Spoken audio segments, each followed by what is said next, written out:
തിരുപ്പതി ക്ഷേത്രത്തിൻ്റെ ഭരണ ചുമതലയിൽ നിന്ന് ക്രിസ്ത്യാനികളെയും സുഡാപ്പികളെയും ഒക്കെ ഒഴിപ്പിക്കുന്നുവെന്നാണ് പുതുതായിട്ട് വന്ന വാർത്ത.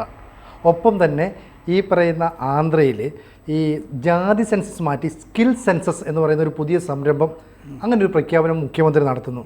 എന്താണ് ഇതിൻ്റെ കൂടുതൽ വിവരങ്ങൾ?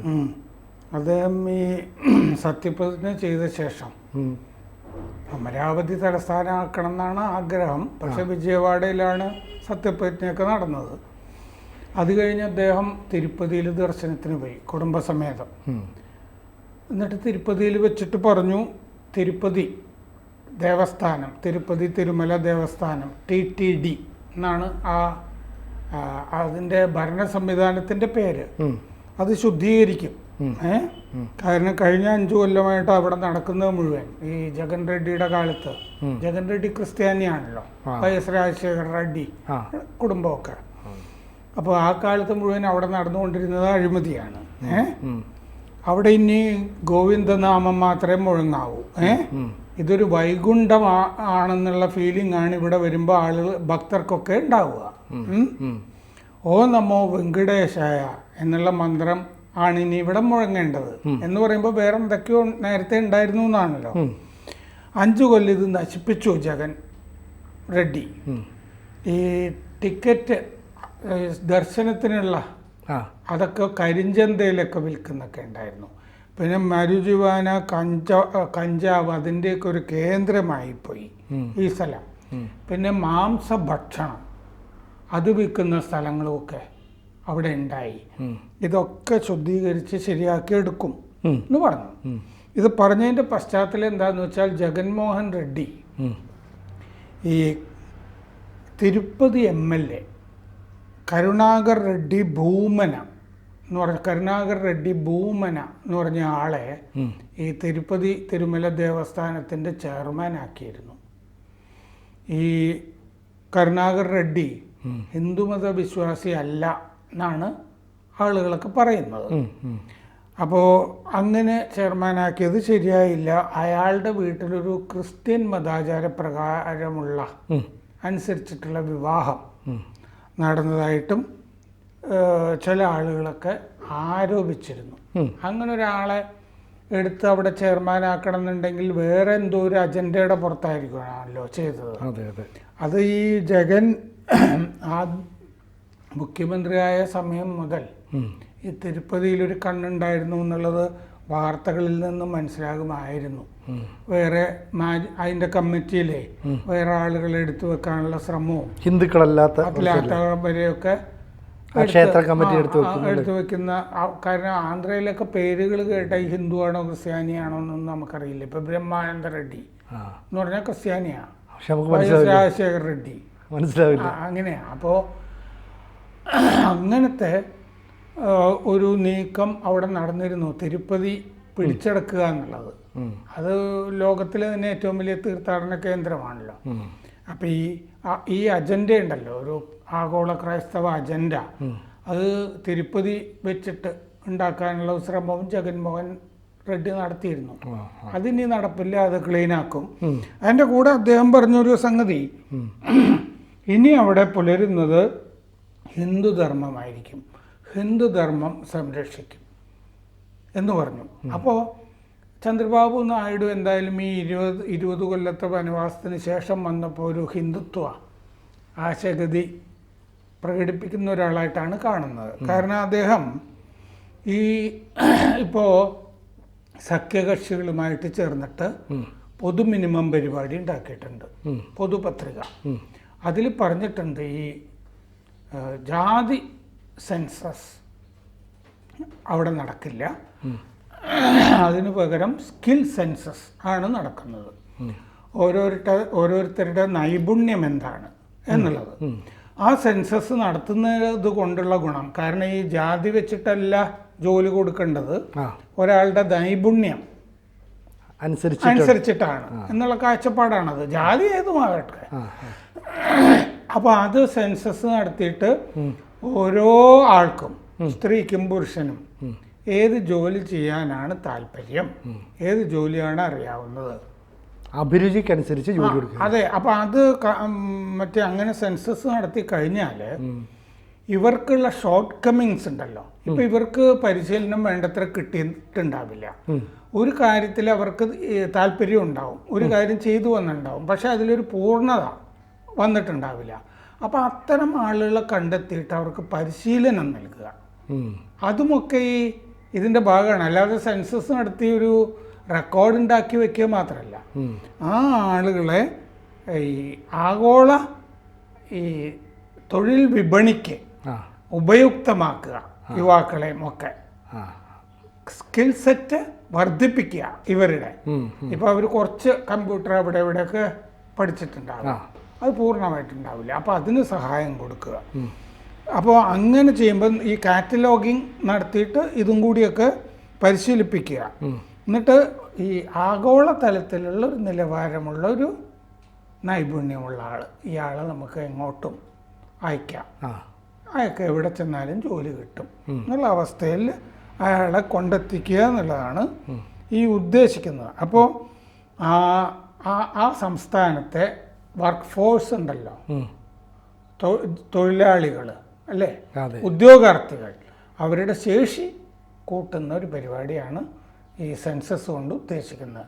അല്ലാതെ ജാതി സെൻസസ് എന്ന് പറഞ്ഞാൽ എന്താ ഉദ്ദേശിക്കുന്നത്, നമ്മൾ നേരത്തെ ഇവിടെ പറഞ്ഞിട്ടുള്ളതാണ്.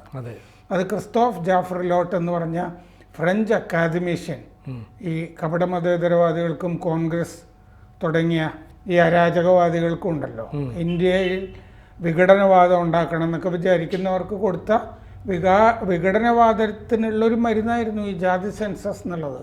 അല്ലാതെ രാഷ്ട്രീയ കക്ഷിയുടെ ഭാഗത്തുനിന്ന് വന്നതല്ല, ക്രിസ്റ്റോഫ് ജാഫ്രിലോട്ടിൻ്റെ ആശയമാണ്. പണ്ട് ബ്രിട്ടീഷുകാർ ഇവിടെ ജാതി അവർ 2-3 കാര്യങ്ങൾ അങ്ങനെ ചെയ്തു.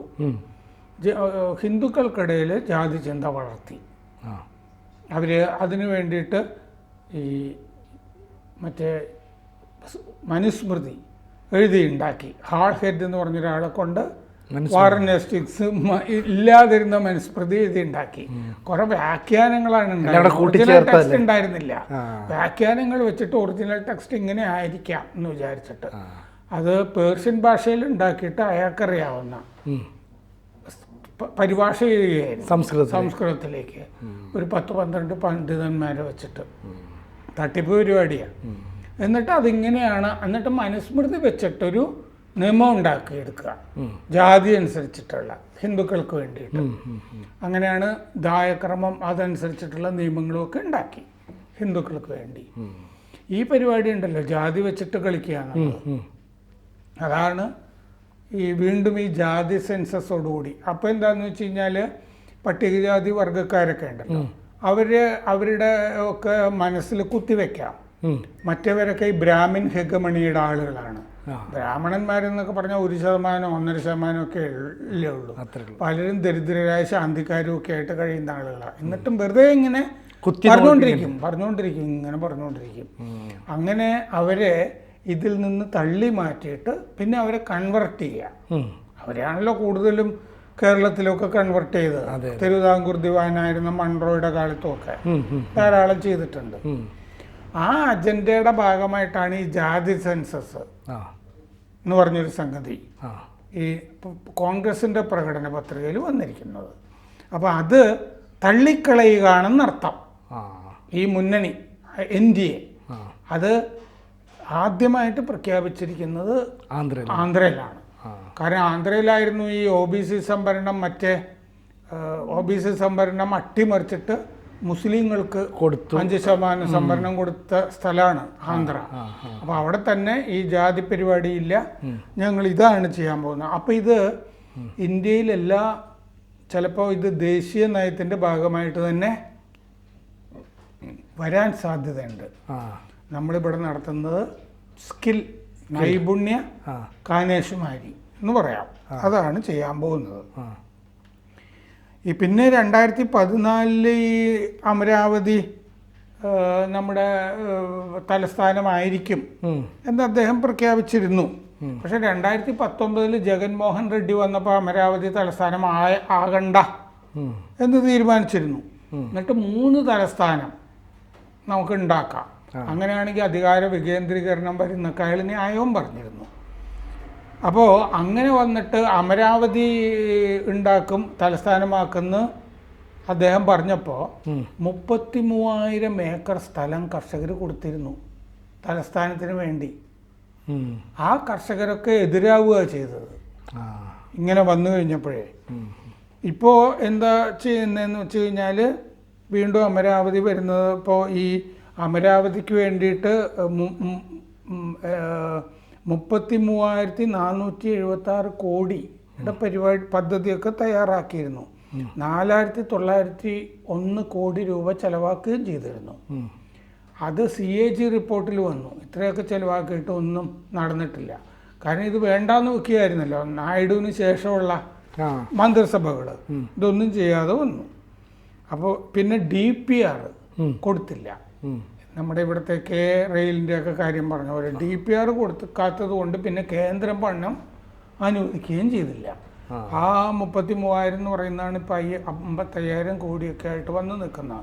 ഇനിയിപ്പോൾ DPR കൊടുത്തു കഴിഞ്ഞാൽ നായിഡുവിന് അറിയാമല്ലോ കാര്യങ്ങൾ. ആ കാര്യങ്ങൾ ആ വഴിക്ക് നടന്നോളും. പിന്നെ ആ